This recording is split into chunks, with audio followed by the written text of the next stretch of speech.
the case for the opposition.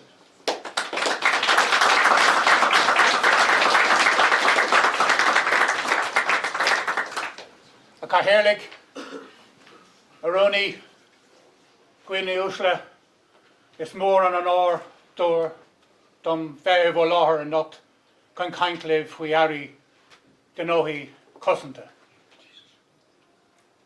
I see some of you are having trouble understanding what I just said. So, as a courtesy, I'll do the rest of my speech in English. As people might have seen this little bio on me in the term card. And I have worked for a couple of years, from between 2004 and 2010. I was the special advisor to the Irish Minister of Defence, so I was a political person. So my background is politics. My background is on the political world. I was a member of Fianna Fáil. I worked, before I went into the Department of Defence, I worked on Northern Ireland policy and I worked on security policy generally. So that is my expertise for speaking with you tonight. And I'm mindful of the fact that this is a debate that's taking place in the context of UK security. But as the island just next door, we have a vested interest in your security. We have a vested interest in your defence.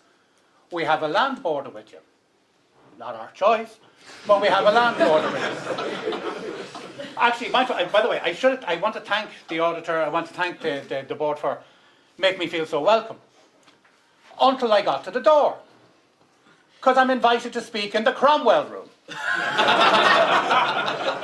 And if there was ever a despicable, horrible attempt by these people over here to frustrate the case for the opposition, that surely is it. But at least I can come, and to use the phrase that was used earlier, to make the case, or to argue on behalf of your colonial past. Now, my thesis in this debate is not that we shouldn't have a defence forces. It's not that there shouldn't be security. It's not that there shouldn't be defence spending. I'm not Pollyanna. I do recognise, I worked in the Department of Defence. I know why you need the defence forces. This isn't Costa Rica. It's not 1949. You're not going to abolish the defence forces. It looks sometimes as some of your previous defence secretaries have been attempting to do it, but you're not going to defeat your defence forces. But what I've seen in terms of working in Ireland, in working in the Department of Defence, and in working in the European context, is that, maybe I'll jump that a little bit for a second there. Coming from a background of having studied the peace process and having been involved in talking to loyalists and unionists before the Good Friday Agreement, the one thing we learned is that there are no military or security solutions to political problems. And many of the places that have been mentioned are political problems. And it took the British Army and the British government 30 years to realise that they weren't going to defeat a campaign of abject, cruel and inhumane terrorism by Republican and by loyalist paramilitaries. And it also took, that's what made the peace process possible, because it took loyalists and Republicans to realise that they were not going to defeat the security forces.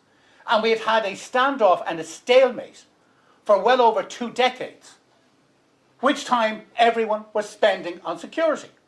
Security was the #1 business in Northern Ireland. It was when Northern Ireland didn't have a proper economic base, it didn't have an industrial base. And Northern Ireland traditionally, pre-partition, pre-Irish independence, Northern Ireland is where industry was based. We had a very small industry around Dublin, but in Northern Ireland, it was primarily based in Northern Ireland. The Northern Ireland economy came apart.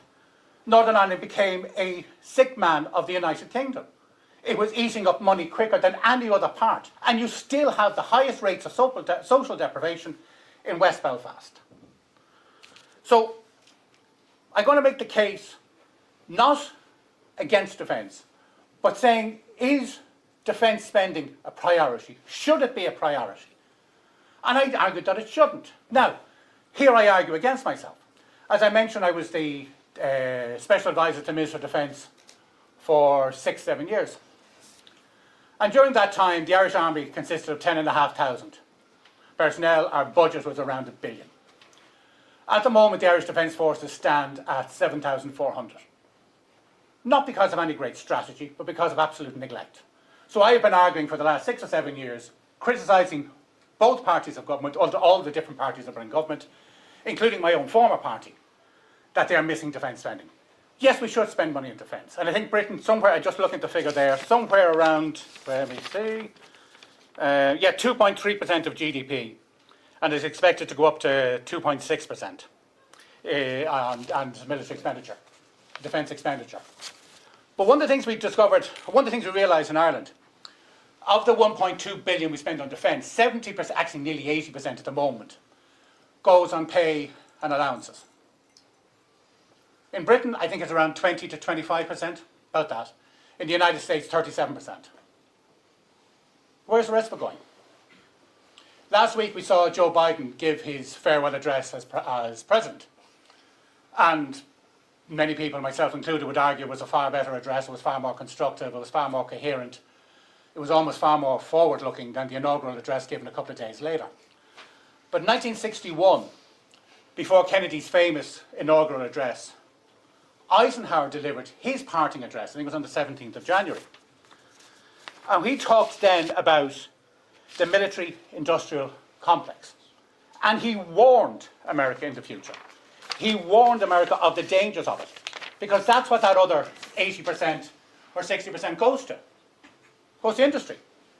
Now, I run a network of European HR directors, some of whom are armaments manufacturers. I don't have a philosophical problem with that. But if you're spending money on defence and it is going to large multinationals, then are you getting security? Are you getting, pardon my phrase, are you getting a bang for your buck? Are you getting value for the money you're spending? I would argue not. But this is what Eisenhower said, and it comes straight to the point today. He argued for, now he was against, he was warning of the dangers of the industrial military complex. And he was making the case against it, but didn't set out kind of, and as an outgoing president, why would he? He knew there was somebody else coming in.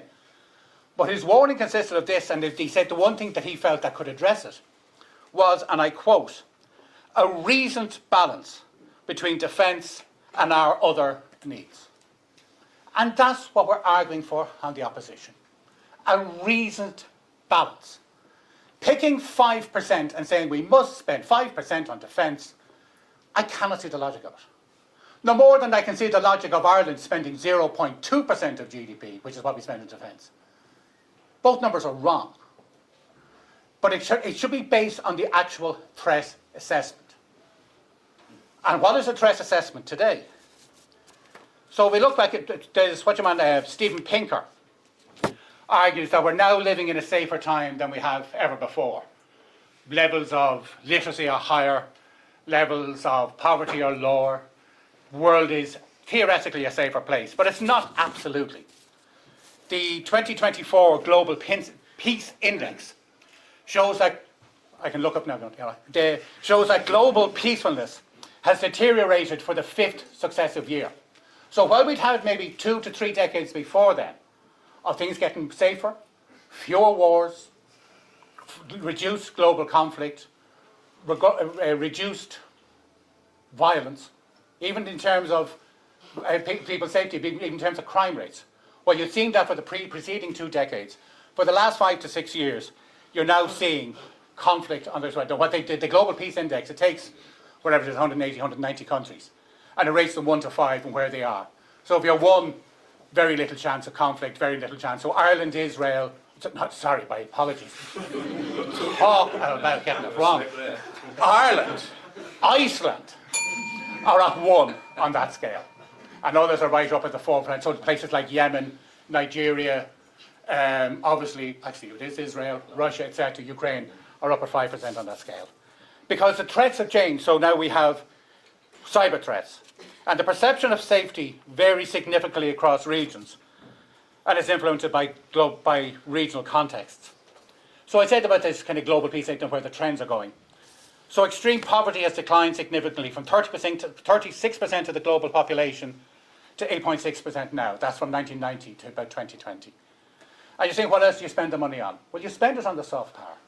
You spend it on educating. You spend it on making people feel satisfied. You spend it on solving the political problems that so many parts of the world face, that so many regions face. And your investment is in diplomacy. It is in that soft power. So I don't argue for not having a defence forces. I don't argue for not spending on security. I don't argue for not spending on defence.